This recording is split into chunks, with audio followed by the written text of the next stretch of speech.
kugira amahoro n'akazi keza mu Burundi. Kuri uno munsi uri hejuru twaramutse tugusekeza no guhimiriza abakoresha ku bijanye no gutunganiriza neza abakozi twisunze amabwiriza ya leta isanzwe yaremeje mu ntumbero yo kubahiriza agateka k'abakozi. Turi iteka ryo kubakira muri icyo kiganiro cyatunganijwe n'ubushikiranganji bw'abakozi n'akazi muri ya ntumbero yo kwisuzuma kugira ngo tubuze ikivi abakozi n'abakoresha bose batungana. Musanzwe muzi ko igihugu gisanzwe cyubakiye kandi kibeshejweho n'uko abakibamo bakora, abo nabo hagaca habonekamo abakozi n'abakoresha. Umukoresha azana umutahe, umukozi nawe akazana inyungu n'ubumenyi. Umwe rero abarondera inyungu umutahe wiwe ashoboye, ubundi nawe akarondera umushahara umutunga ukanamutungira n'abiwe.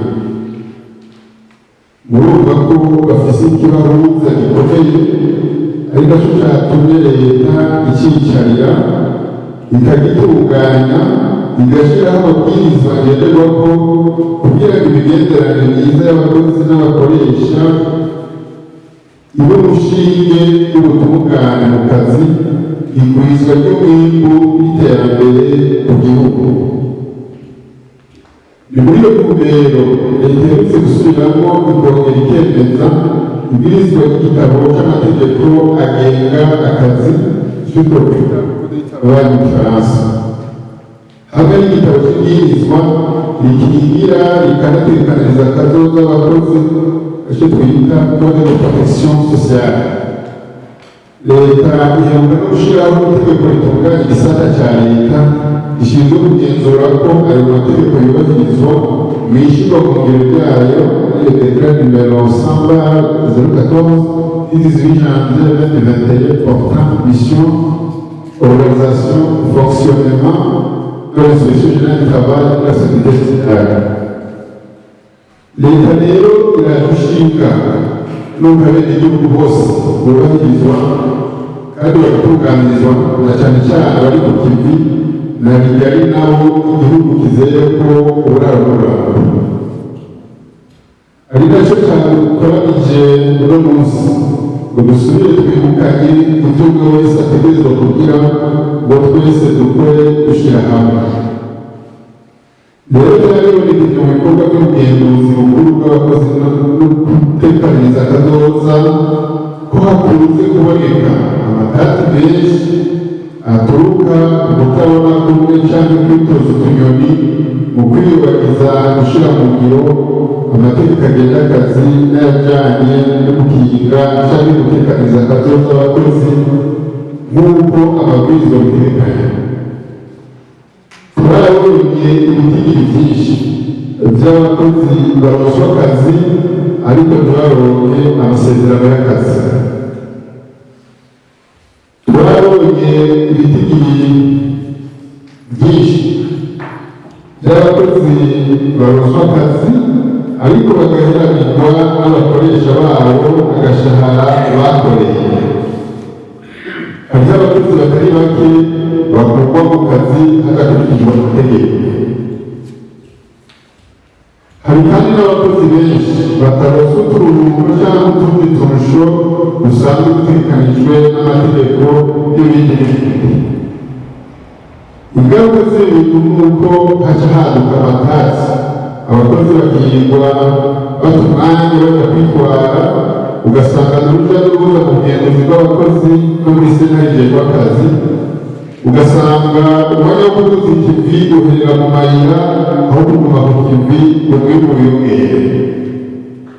Aha rero turamenya kandi tukamenyera ko leta ateye gusaba kudafata minenengwe ibibazo by'abenegihugu tujejwe, cyane cyane ko atandukwa hejuru y'amategeko kandi ko amategeko ari kugira yubahirizwe.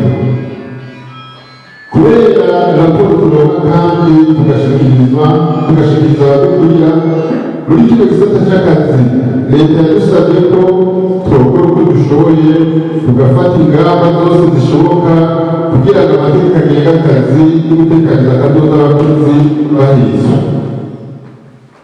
Iyi niyo mvo nyamukuru yatumye ubushikiranganji mu byo bujejwe harimo akazi yatunganya isekeza ryo guhura n'abo byenga kugira ngo twicarane tubivugane, hanyuma dusubire ku kivi dufite icyo twavuze, maze dutuze dutange ko imyidogo igihe tworamuka dushyize ku ntambwe yo guhana.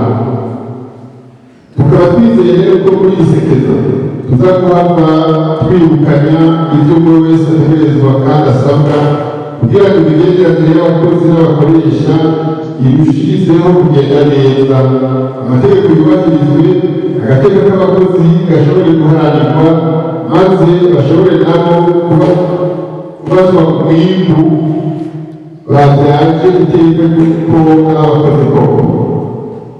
Ibi biganiro bitubana twese tugize igihugu kugira ngo ubutumwa buze gushikira bose.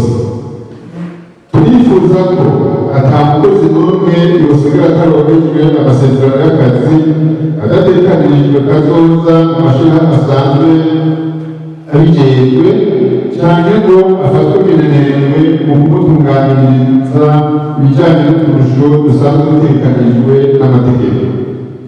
Iyi niyo ntwaro ibereye dushaka ko izifatara mu mico n'imigenzo itegerezwa kuranga imigenderanire myiza hagati y'abakozi n'abakoresha, nk'uko na kare bisanzwe bisabwa n'amategeko y'igihugu eka n'amategeko mpuzamakungu nyine agenga akazi.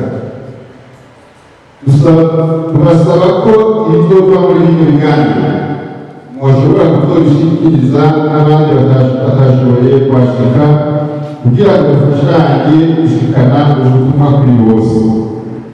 Dusoze ijambo twongera twakengurukira tunabifuriza ibikorwa byiza